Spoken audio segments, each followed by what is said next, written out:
Hello everyone, NIUS DElEd को लेकर के आज जो है सुप्रीम कोर्ट में सुनवाई होनी थी। सुनवाई खत्म हो चुकी है। उसमें क्या चीजें हुई वो हम बताएंगे। और जैसे कि हमने आपको पहले भी इन्फॉर्म किया था कि आज सुनवाई होगी। हाँ, जस्टिस जो है चेंज हो गए हैं लेकिन सुनवाई होगी। सुनवाई हो चुकी है। चलिए बात करते हैं कि क्या क्या चीजें जो है निकल कर आई है।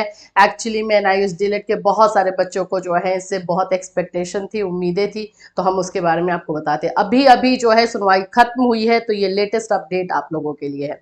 सबसे पहले तो मैं आप लोगों को जो है कोर्ट केस पे लेकर के चलती हूँ। वहां पर मैं आपको दिखाती हूँ कि क्या चीजें उसमें दी गई। नए जस्टिस आए और जो जिस चीज के लिए अप्लाई किया गया था यानी एप्लीकेशन दिया गया था डी टैग को लेकर के, उसको लेकर के जो है यहाँ पर एक खबर आ रही है। मैं आप लोगों को एक एक चीज जो है डिटेल से बता देती हूँ।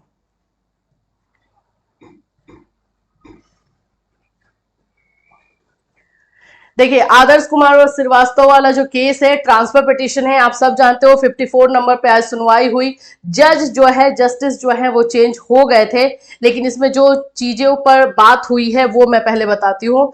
सबसे पहले तो हम आपको बताएंगे जो मनदीप कालरा सर हैं और मीनाक्षी मैम हैं, वो आए थे एनआईयूएस डीएलएड की तरफ से। और वहां पर उन्होंने सबसे पहला जो बात स्टार्ट ही किया है वो डी टैग को लेकर किया है। आप लोग को अच्छे से पता है कि जो कौशिक दास वाला केस है वो ट्रांसफर पिटीशन में टैग कर दिया गया। और ये जो टैगिंग हुई है वो मनदीप कालरा सर और जो एनआईयूएस डीएलएड के ट्रांसफर पिटीशन के जो भी इसमें फाइटर हैं, जो इसमें लगे हुए हैं, उन लोगों को बिना इंफॉर्मेशन दिए की गई। ठीक है, एग्जैक्टली टैगिंग की बात नहीं कही गई थी। और ऐसा लग रहा है उन्हें कि कौशिक दास वाले केस की वजह से जो है ट्रांसफर पिटीशन वीक हो रहा है, कमजोर हो रहा है। इसीलिए इस पर यह डिसीजन लिया गया था कि आज सबसे पहले डी टैग करवाया जाएगा कौशिक दास के केस को, वेस्ट बंगाल के केस को जो है डी टैग करवाया जाएगा, मतलब हटाया जाएगा। इसके लिए Meenakshi ma'am and Mandeep Kalra sir वहां पर थे, लेकिन अनफॉर्चुनेटली ये हो नहीं पाया। और जो मोहना मैम थी, जो आपको वेस्ट बंगाल की तरफ से थी, जो एसएलपी के तरफ से थी, उन्होंने जो है अपोज किया है। अपोज दैट मीन्स कि उन्होंने डी टैग नहीं करवाने को कहा है, क्योंकि वो लोग डी टैग नहीं करवाना चाहते हैं। तो अब यहाँ पर जो क्वेश्चन उठ करके आ रहा है कि अगर वेस्ट बंगाल का केस जो है ट्रांसफर पिटीशन के एडवोकेट मनदीप कालरा जी ने ही अगर टैग करवाया है और अब वो डी टैग करवाना चाहते हैं, तो फिर इन्हें प्रॉब्लम क्यों है, ये सारे क्वेश्चन उठ रहे हैं। तो डी टैगिंग को लेकर के जो है अभी पूरी तरीके से क्लियर कोई भी चीज हो नहीं पाया है। जब कोर्ट ऑर्डर आएगा तो होगा, लेकिन इतना जरूर है कि जो जस्टिस थे उन्होंने इसे एप्रोप्रिएट बेंच में सेंड कर दिया है।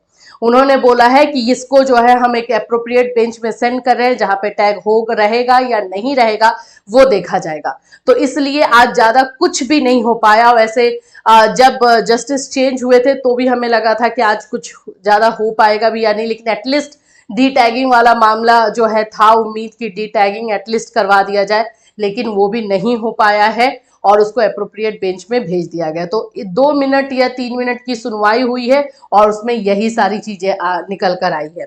मैं एक बात बता दूं कि जो मिस मोहना मैम जो है वो सीनियर एडवोकेट है और वो वेस्ट बंगाल की तरफ से जो एसएलपी टैग हुआ है ट्रांसफर पिटीशन में उसकी तरफ से थी, और उन्होंने डी टैगिंग को जो है जो डी टैग करने की बात थी उसको अपोज कर दिया था।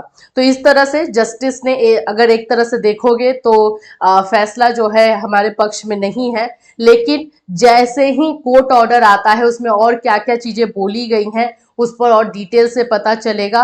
एप्रोप्रिएट बेंच क्या होने वाला है, कौन सा होने वाला है, इस पर भी आप लोगों को जानकारी हम अपने इस चैनल के माध्यम से देंगे। तो कोई भी अपडेट आपको यहीं से जो है पता चलेगी। Till then take care everyone.